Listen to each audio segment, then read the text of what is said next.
with Rich Frieder. He's the owner of LearningRx. We're here to talk about a little bit about LearningRx and the details on what makes it different. So what exactly, Rich, does LearningRx, how does it differ from normal tutoring? We get that question all the time, Janet. What makes LearningRx different is that tutoring is basically, if a child struggles, you're providing more academic content for the student. Where LearningRx is different is we're what's called a cognitive skills training center, and we're answering the question, well, why is the student struggling in the first place? Why does the student even need tutoring?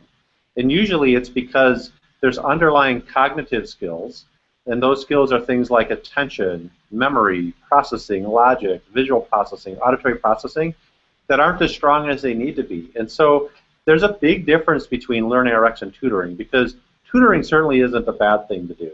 But usually what's happening is you're treating the symptom, and you're not getting to the root cause of why is the child struggling in the first place. So it tends to be more of a Band-Aid, and then it's a short-term benefit.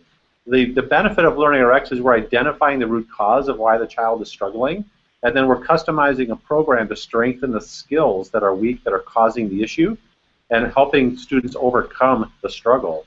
So if there's reading issues, organizational issues, attention, a lot of kids who have attention issues, math struggles, homework frustration, all of those test-taking issues, all of those struggles are usually due to an underlying cognitive skill weakness that school or tutoring doesn't affect. And that's why so many kids just stay doing tutoring year after year and are always playing academic catch-up and never really catching up to where their grade needs to be. Yeah.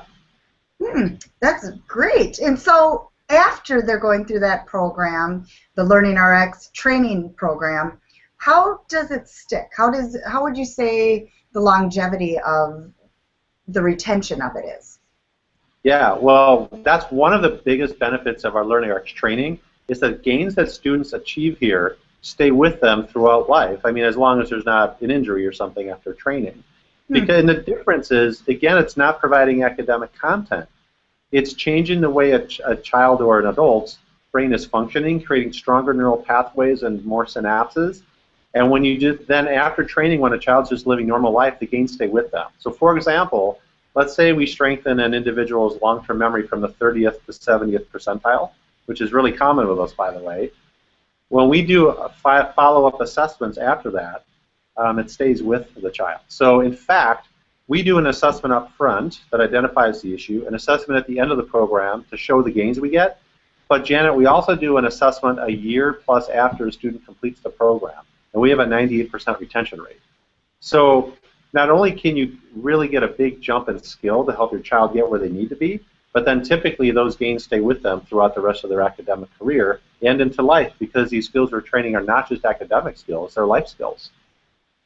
Wow, that sounds amazing, Rich. So can you tell our audience here what would the next steps be so that they can get more information exactly on how to learn a little bit more about your program?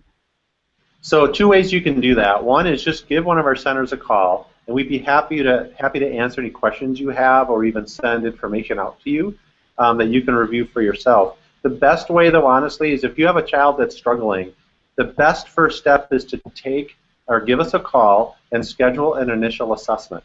That initial assessment is usually $199. Right now, this time of year, we're offering it $100 off. It's only $99. It's a standardized assessment called the Woodcock-Johnson 3 Test of Cognitive Ability. So it's a standardized assessment that identifies that child's strengths and weaknesses compared to other kids their age, and that basically tells why the child is struggling and enables us to figure out the right program fit for them to overcome those struggles. So that's the best first step that a parent can take, is figure out what's happening. That's half the battle. Because usually you don't really know often why a child is struggling until you do that.